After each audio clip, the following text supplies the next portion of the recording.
Hello guys, नमस्कार। तो guys, स्वागत है आप सभी लोगों का एक महत्वपूर्ण वीडियो में।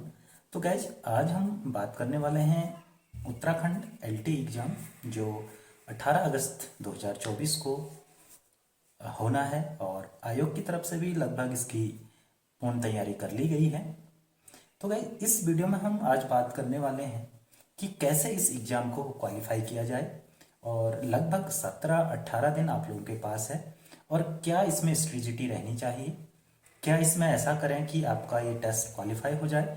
तो किसी भी एग्ज़ाम को अगर हमने क्लियर करना है तो उसके संपूर्ण सिलेबस का हमें पता होना चाहिए और अकॉर्डिंग टू सिलेबस हमें तैयारी करनी चाहिए।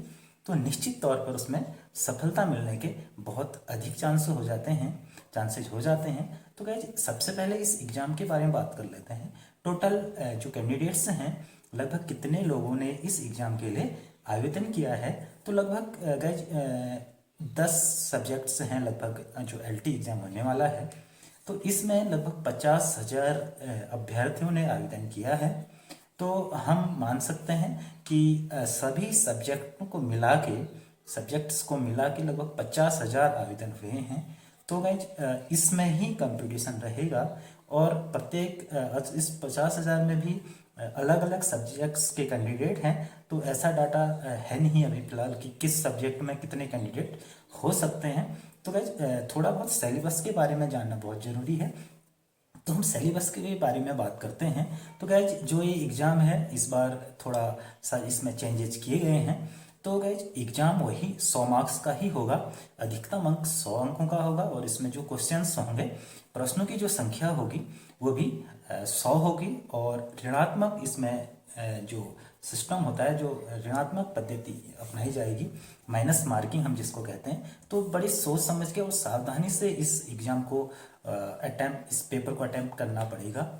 तो गाइज, हम बात करते हैं कि क्या सिलेबस है और क्या इसमें नए चेंजेज हुए हैं। तो गाइज, 100 मार्क्स का जो एग्ज़ाम है, अगर हम प्रथम भाग की बात करें जो 50 मार्क्स का है और इसमें आपके 50 क्वेश्चंस होंगे, यानी कि 50 प्रश्न होंगे जो पहला भाग है। तो इसमें गाइज सबसे पहले आ जाता है शैक्षिक अभिवृत्ति, जिसको हम टीचिंग एप्टीट्यूड कहते हैं। तो टीचिंग एप्टीट्यूड के जो 30 क्वेश्चंस हैं, 30 अंकों का ये 30 प्रश्न होंगे। तो इसमें टीचिंग एप्टीट्यूड में 30 मार्क्स का आपका टीचिंग एप्टीट्यूड होगा। इसके बाद जो फर्स्ट पार्ट में 20 अंक जो बचते हैं, उसमें गाइज 10 अंक का आपका तर्क शक्ति, वर्बल, नॉन वर्बल, डिजिट और फिगर, ये और जो रिलेशंस हैं, ये सारे इसमें ये 10 क्वेश्चंस और 10 मार्क्स के होंगे।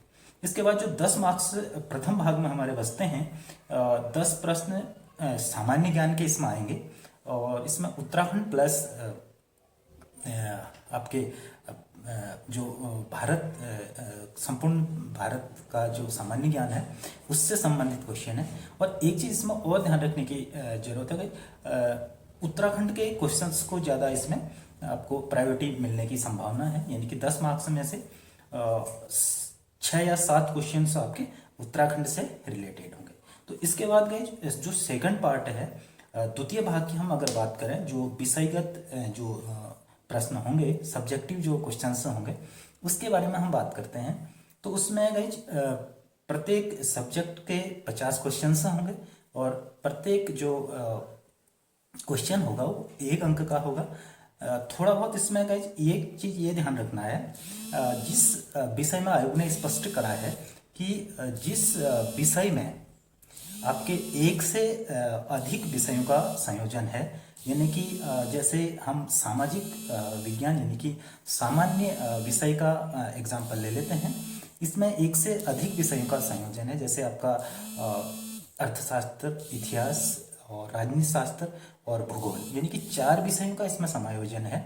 तो गाइज, उसने जो आयोग ने ये स्पष्ट किया है कि जितने भी अगर एक से अधिक विषयों का संयोजन है, उसमें प्रत्येक विषय का समान अंक उसके लिए निर्धारित किए जाएंगे। यानी कि 50 क्वेश्चंस अगर आते हैं अगर सब्जेक्टिव में, तो 4 अगर उसमें विषय संयोजन है, तो आप ये मान के चलिए 13 या 12 क्वेश्चन प्रत्येक सब्जेक्ट के उसमें अनिवार्य रूप से आएंगे। ऐसे ही साइंस का जो पेपर होगा, जो विज्ञान का पेपर होगा, उसमें भी यही रणनीति अपनाई जाएगी।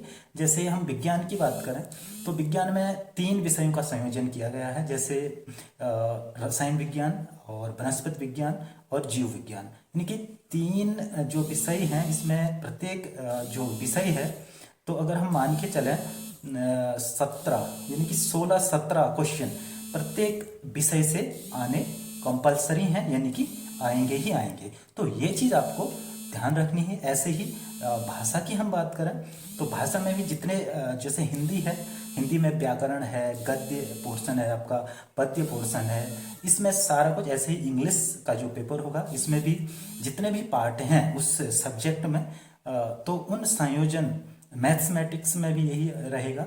तो जितने भी ऐसे सब्जेक्ट हैं, खासतौर पर यही मैं इस वीडियो में बताना चाह रहा था कि जिसमें एक से अधिक सब्जेक्ट का संयोजन है, यानी कि एक से अधिक विषयों को मिलकर एक विषय बना हुआ है, तो उसमें जितने भी विषय हैं सभी